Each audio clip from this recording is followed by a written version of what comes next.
and welcome here to TalkFCB, and welcome back to the channel here today, guys, where we are going to have all of the build-up ahead of Barca versus Levante in La Liga. It is match day 2. We are looking for another win, and right here today, we've had some big words from Hansi Flick in his press conference regarding the current situation at Barca and several players he spoke in detail about. And we've also got to ask the question here of how are Barca going to react? How are those players going to react, given what Flick said after the performance in the second half against Mallorca? Are we going to see any changes to the starting lineup?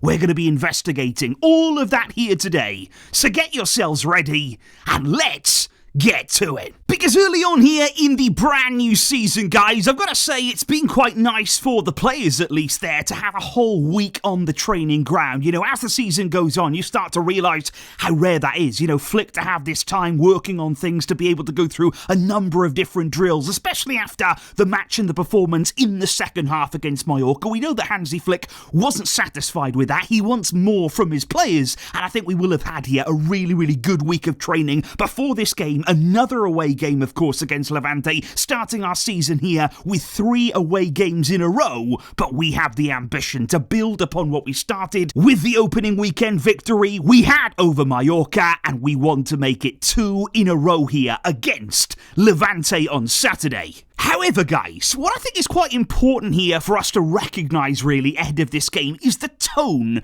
from Hansi Flick. Because I've got to be honest, even before the first game of the season there against Mallorca, I did sense from him in his press conference that he was a bit frustrated. You know, at times he was a little bit more prickly than we would expect Hansi Flick to be. Because even before the game against Mallorca, he openly came out and said, look, the whole registration situation, yeah, I'm not happy with that. I am not happy with the situation that I see before me right now. And he also said there that this kind of happened last season, that we're in the same situation now, that maybe he's a bit more used to it.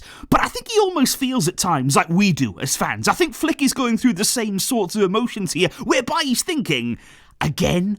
Really? Another year of this? You know, when are we going to escape this whole registration thing? And I think certainly here, this week we've heard in the media that Flick believes the registration issues, which are still there, there's still several players right now unavailable for selection. He feels as though that's causing unnecessary tension in the dressing room. And of course, he's spoken in detail before the season started about how important it is that there are no distractions, that you are all fully focused, and that you're all allowed to focus on the job in hand here. Because if you've got a lot of players in that squad, you know, it only takes 2 or 3, you know, who are training, being part of the squad, being part of the team. But then on the weekend, when it comes to match day, they can't actually play, they're not involved, they're kind of just left off to the side and forgotten about.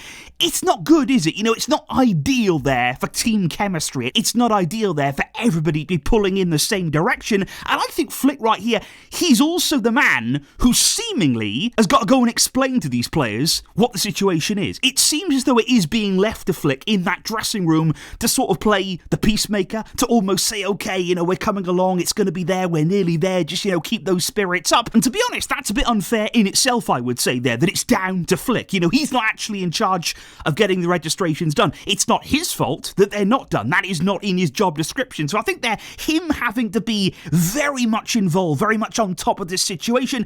It's not ideal when he's got so many other things, of course, that he'd like to be thinking about. Because I would say right now, guys, looking at the squad, looking at these words from Flick, I think one of his biggest frustrations in terms of the FFP situation, of those players who are still unavailable, it would definitely be the Gerard Martin situation. Because obviously right here this summer, don't forget, we have lost Inigo Martinez, which already is losing a top centre-back, a real option there, and you're lacking already depth at centre-back now. So Martinez had to step in and become cover at centre-back. But it's not just about that either. Flick is lacking now in his squad natural left-footed centre-back options. You know, that's something that he'd like to be able to call upon. It's a balance and it's a combination that he likes at the back. And of course, Martin, he is able to provide that kind of luxury. And I think it's very clear that Flick wants to be able to call upon him. He wants him as part of his squad. He wants him to be an option. Now, he didn't have him against Mallorca. That was disappointing. That was frustrating for Flick.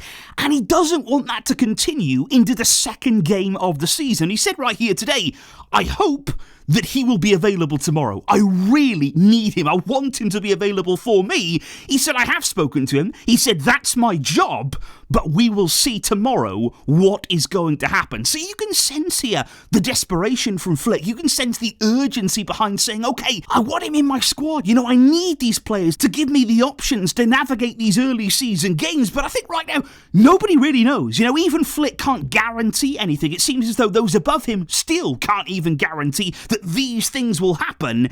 It's a waiting game. It's a lot of uncertainty. It's sort of wondering what's going to happen, which again, it's just not ideal. Because another player who does remain sidelined right now is one of the new signings this summer. Rooney Bardaji remains unavailable for selection. I've got to say, Flick said some very, very nice things about him there. He said he's training so well. He's got a really, really good attitude, great mentality. And he did say, look, he's going to help us to improve the overall quality of the squad there. And he said, I'm telling him and all the young players really that they need to play. And apparently Rooney Bardaji there will get a few minutes at Barca Athletic there. He will play some minutes with them just to keep the rhythm going and to be pushing towards that first team place. And I think, to be honest, with Rooney, it's a situation I still don't understand. Because, yeah, he is not registered right now as a first team player, but he is registered with Barca Athletic. And yet La Liga, they refuse to let him join the first team, to be able to play matches here with the first team. Because in La Liga's view, and get this,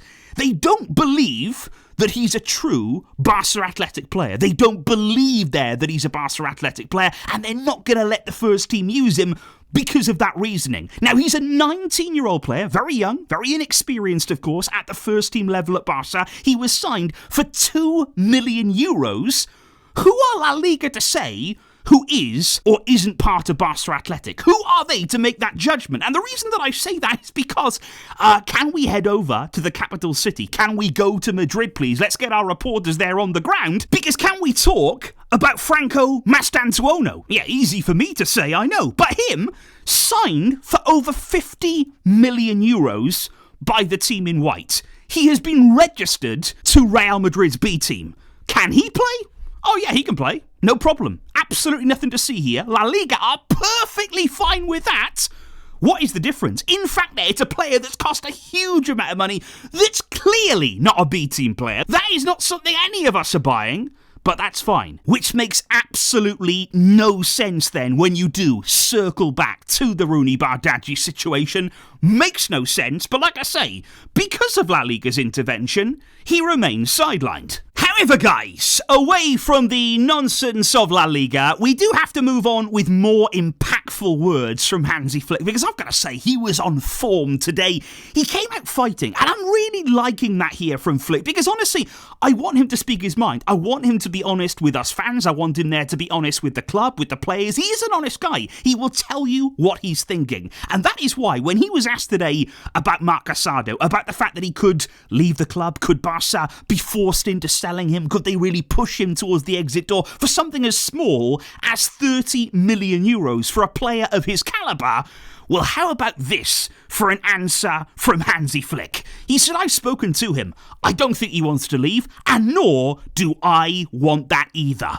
I want him here. It will be a tough season for the club. Having him gives us confidence as a team, and that's what we need here. That is what we need as staff. I want him to stay. And Flick could not have been any more clear. If the media here want to write, and if the club want to sort of imply that, oh, Casado, he's not really going to get minutes, is he? You know, in this Flick team, it's not really going to happen for him. Maybe we could just sort of push him out.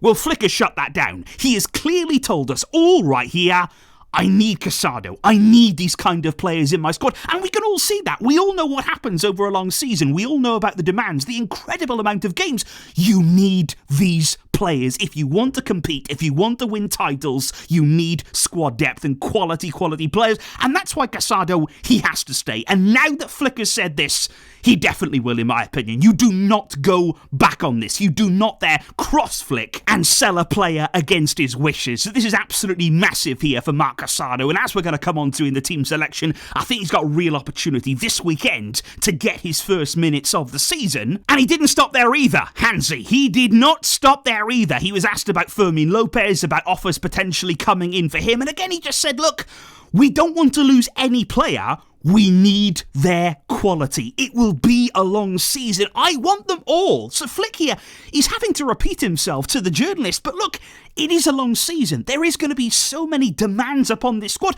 And we saw that last season. It's not as though here we're coming into this campaign blind. You know, we don't know what to expect from Flick. We don't know what to expect there from the demanding style of play.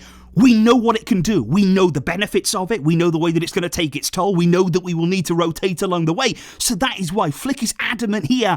I need everyone. I need a squad of players that I can count on in order to deliver the results that we are all crying out for. But one of the great quotes, in my opinion, right here today from Hansi Flick was with regard to Lamine Yamal, because obviously in the press conference he was asked there about Yamal's celebration, about celebrating there with the crown. Flick was basically asked, oh, what do you think of that? You know, what do you think of him celebrating with that crown celebration? And Flick basically said, well, you know, I don't care. You know, why are you asking me that? I don't care about how he celebrates. He said, I don't care what's said about my team. He said Lamin is only 18 years old. And Flick said, and this is the amazing part here, I will help him stay on the right path. I will help him. I will do that. Here, his behaviour is very, very good. And that is so reassuring to hear. That is what Lamin needs. You know, it's what any young player coming through with these kinds of pressures on their shoulders, these kinds of demands, they need their coach to put their arm around them, to take care of them, to protect them in some ways. And Flick here in the media, great words today on Lamin. Very, very encouraging.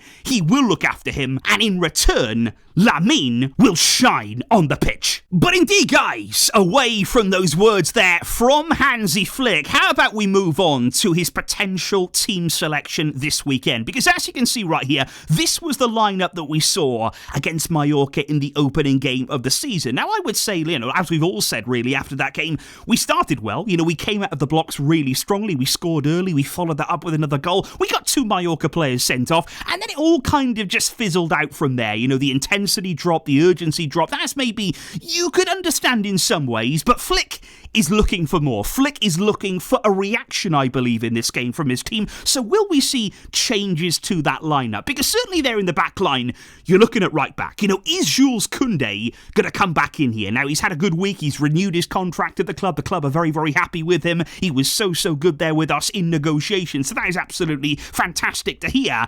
And will he be back in the lineup for this game? Because I've got to say, guys, if he isn't, you know, if Eric Garcia plays for the second game in succession at the start of a brand new season, I mean, that would be significant in my mind. That would be a real statement here from Flick if he did start Eric Garcia in both of the opening games. But I can't quite see that happening. I do believe here that Koundé is going to come back in. We know how good he is. We know how solid he is there as a right back, defensively, offensively as well. I think he's going to return to the lineup, and I'm excited to see another season of Jules Koundé. But what about at centre-back then? Can we expect any changes in that area? We did talk about the real debate surrounding Ronald Araujo, his performance against Mallorca, where he's going to fit really into this Flick team as we progress this season. Are we going to see Araujo continue in that area? I think that's very, very possible. But to be honest, I'd like to see a bit of Christensen. You know, I would like to see the guy, you know, playing a few minutes, playing a few games here in the team. It just seems as though right now Christensen is not really being considered. And that's the one thing that I just don't really understand right now. He's a player who can be so comfortable on the right side, on the left side of defence as well. We're talking about a lack of options there. Christensen can play that role very, very well. So I would like to see a bit of him. But will we? At this stage, I can't really see it yet. But surely at some point, he can prove his worth, which then brings us into midfield, which, as we've said, this is where the competition this season is really going to be ramped up at Barcelona. And let's talk here about Frenkie de Jong, because it has been a very eventful, very interesting week for him. He may have missed quite a few training sessions, but on the plus side, he has celebrated the birth of his new child there. So amazing for him, you know, big congratulations. I'm sure he's feeling on top of the world right now, although maybe just a little bit tired, you would wonder. So it's going to be interesting to see whether Frenkie is going to start again this weekend, because like I say, he has missed a little bit of time. There may be a little bit of fatigue just creeping in on his side, and if he wasn't to start, well, like I say, Casado's waiting. You know, this is exactly the kind of situation we're talking about here. Things can come up out of nowhere, things can surprise you during a long season, and these are the kinds of moments where you're looking for quality to step up and replace people in the lineup. So Casado could come in, and I'm sure that he would do a very, very good job. But of course, another option, and Flick spoke about it today,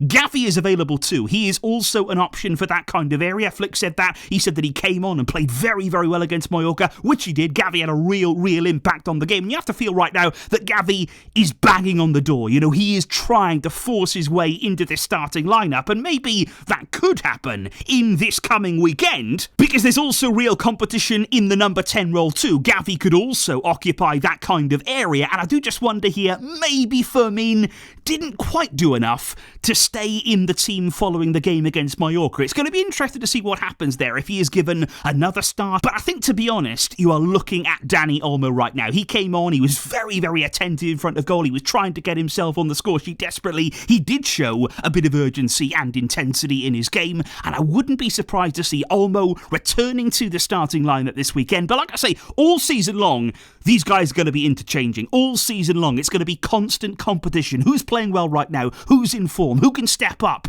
That is who is going to play. And that's the way, honestly, that it should be in this team. And I think then you're only looking at the number 9 role. You know, is Ferran Torres going to be able to keep his place even with Robert Lewandowski back fit and available and in the squad for this weekend? That's going to be the big question here. But honestly, I think Ferran does keep his place. I thought he played well there against Mallorca, a brilliant finish to score his goal. And of course, last season we saw him deputise so well for Robert Lewandowski. And you do just wonder here this season, is he going to be given even more importance, even more influence in the squad there? Is it time for him to step up even further maybe? That's why I think he will keep his place in the team, which is why in the end, this is the starting lineup here that in my opinion we could be looking at to take on Levante. And I've got to say, the attack is looking stacked. The midfield is looking absolutely beautiful there. There's so much quality, so much depth. Not only there in the starters, but you're also thinking there, coming off the bench, you've got Lewandowski, you've got Rashford, who's pushing for minutes as well. You've got the likes of Fermin, you've got Gavi, you've got players there who are desperate to be involved. Marc Bernal, of course, he will be in this team eventually too. Just imagine when that is going to happen. But I think really the only part of this team that is lacking a bit of depth, a bit of quality in reserve maybe, it is still that defensive line. That is the only area really where there are still some worries, some anxieties amongst us Barcelona fans. But what do you think there of that potential lineup? Are there any changes that you would make in your opinion? Because we must now move on to the all-important match prediction. Now against Mallorca, I actually predicted their Barca to win by 3-1. Stupid me didn't bank on Joan Garcia getting a clean sheet. I mean, what was I thinking? Obviously, he was going to make sure that nothing passed him, and let's hope he can do the same this weekend. We're going to be keeping a lookout for that here. Let's have a real run of clean sheets. Wouldn't that be nice here in this Barcelona team? So let's hope that it can happen again. I am going to go with a 4-0 win. And I'm going to go big here simply because I think we're going to see a reaction. I think we're going to see the players here listen to Flick, take on board what he said. I think they're going to come out fighting, firing in front of goal. And I'm excited for this one, guys. I think it's going to be a good one. And I think we are going to see some special Barcelona goals. So please let me know your predictions down below. What is your score prediction? What is your lineup prediction? I will be awaiting all of that from you. Who is going to score the first goal? Let me know that down below right here and now. And also, guys, just a message here. I don't really say this, but, you know, if you would like to, if you are enjoying the videos, please drop a like. It is helpful for the channel. It is helpful here on the videos. And also, guys, if you're not, you know, you could subscribe if you like, if you want to do that. It's up to you. It's completely up to you. But I appreciate all of the support here. I've loved being with you yet again before another Barcelona game. This is what it's all about. And I'm still so excited for the season that we have ahead of all of us, guys. So I will see you after the game now for all of the reaction. I hope that we're going to enjoy it. But until next time, as always, Veshka, El Barça.